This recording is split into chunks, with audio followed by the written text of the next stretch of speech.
կապված եւ նա դրժում է իր խոստումը ցանկացած պարագայում։ Այստեղից երկու եզրահանգում կարելի անել, կամ Իլհամ Ալիևը ստախոս է, կամ նա չի դրապետում իրավիճակին եւ չի ենթարկվում իրեն բանակը իրեն։ Հակառակ դեպքում ինձ թվում է, որ հանդիպումներից առաջ սիստեմատիկ ձևով նման դիվերսիոն հարձակումները, նման խախտումները չեն լինի։ Եվ դա պարզ է, եւ այդ վայնասունը, որը որ բարձրացրեցին եւ որ տեսախցիկների տեղադրման խնդիրը բարձրացվեց եւ առաջին հերթին դեմ կանգնեց ադրբեջանական կողմը։ Եվ պարզ է թե ինչու համար, որովհետեւ ամեն ինչ պետք է բացահայտվեր, իհարկե եւ Մինսկի խմբի համանախագահների համար այդ ամեն ինչը պարզ եւ միջազգային հանրության համար, սակայն այլ բան է բանավոր եզրահանգումները, այլ բան է փաստացի վավերացնել այդ ամեն ինչը։ Եվ բնականաբար, եթե հայաստանյան կողմը հրաժարվում էր մասնակցությունից, այդտեղ կարող են լինել այլ մեկնաբանություններ, որ մենք չենք ցանկանում խաղաղ բանակցային այդ գործընթացին եւ մենք հրաժարվում ենք այդ մասնակցությունից, բայց մենք նախորդ կանխատեսումներ արել ենք, որ նման քաղաքականություն տանող երկիրը իդեմս նրա ղեկավարի, որը որևէ մեկ անգամ չի պահել իր խոսքը, որևէ արդյունք չէր կարող տալ այս բանակցային փուլը։ Ինչևից է Մինսկի խումբը տրամադրված է եւ Մինսկի խումբը հայտարարել է, որ այս հարաբերությունները եւ այս հանդիպումները շարունակական լինելով կարող է գործընթացում լինել առաջընթաց։ Համենայն դեպս ես հիշում եմ, որ այս հանդիպումից հետո նոր այսօրվանից հետո գոնե նրանք կարող են վերջիվերջո հաշվի նստել միջազգային հանրության հետ, եւս մեկ անգամ ապտակ չհասցնել Մինսկի խմբի համանախագահներին եւ նրանց որոշումներին եւ ինչ որ ձևով կարող է հանդարտվել սահմանների կատարված միջադեպերին։ Այդպիսի հանդիպումներ բազմիցս են եղել, բայց դա ես նորից եմ կրկնում, մենք այս նրանց տարած քաղաքականության արդյունքում նրանք որևէ դրական շարժ չեն կատարել, բացի այդ անմեղ զոհերից, որը մենք տալիս ենք երկկողմանի, դա այնպես չէ, որ միակողմանի է լինում այդ զոհերը, բայց ամենայն դեպս նորից եւս մեկ անգամ միշտ այսպես ասած մտածում ենք, որ կարող են նրա խորհրդատուները ինչ որ ձևով վերջիվերջո կշարժատեն իրենց քաղաքական քայլերը եւ գան այն եզրահանգումը, որ սա լավ բանի չի կարող տանել։ Եթե նա ցանկանում էր հանրության ուշադրությունը շեղել իր ներքաղաքական լարված իրավիճակից հանրությանը շեղել եւ դա անում է այդ երիտասարդների զոհերի հաշվին է դա կատարում, ինձ թվում է, որ նա պետք է պատասխան տա իր հանրության առջև։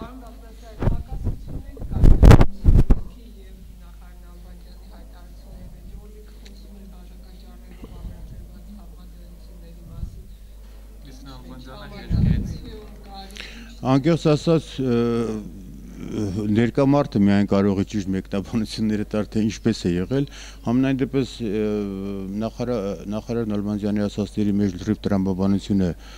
դրված էր եւ ես չեմ կարծում, որ այդտեղ շատ մեծ հակասություններ կային եւ պետք է նախորդ մեկնաբանությունները անել, ինձ թվում է, որ մի քանի օրից մեզ համար ավելի գոնե ինձ համար ավելի պարզ կլինի այդ հանդիպման արդյունքները, քանի որ դեռ ես կենթանի խոսակցությունը դեռ չեմ լսել։ Փաստորեն հերթական անպտուղ հանդիպում։ Մինչև կենթանի խոսակցությունը մինչև որ ես կլսեմ։ Ես չեմ հանդիպել ոչ Նալբանդյանի, ոչ նախագահին։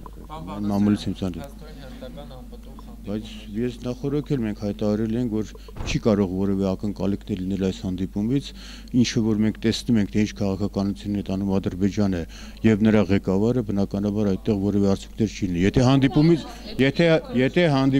Եթե հանդիպումից առաջ արդեն իսկ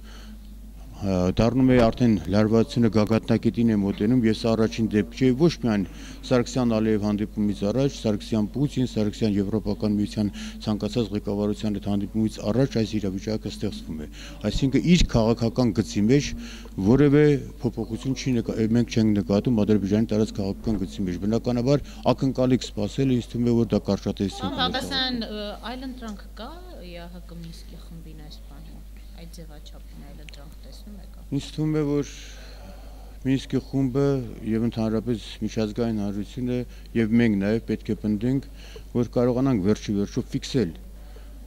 այդ հանձնաժողովների միջոցով, տեսախցիկների միջոցով, սարքավորումների միջոցով, որովհետեւ եւս մեկ անգամ արդեն փաստացի համոզվեն, թե ով է հրադադարի խախտողը, ով է դիվերսիոն գործողությունների հեղինակը եւ այդ դեպքում արդեն այդ հավասարության նշանը կարծես թե արդեն հանվում է այդ տեղաշարժը կա, մի ժամանակ դուք հիշում եք, որ անդադ դրում էր հավասարության նշան, կոչ էր արում երկու կողմերին, այսօր արդեն կա նաեւ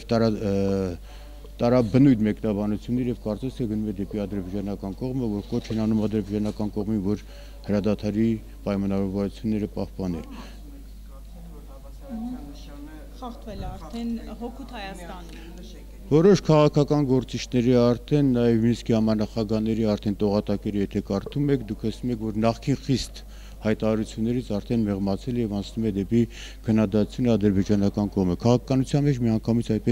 այսպես ասած ռիսկի բառը օգտագործում, այդպես չի կատարում եւ այդ ներդաշնակությունը մենք պետք է նկատենք եւ ինձ թվում է, որ արդեն այն պնդումները, որ հայկական կողմը համաձայնություն է տվել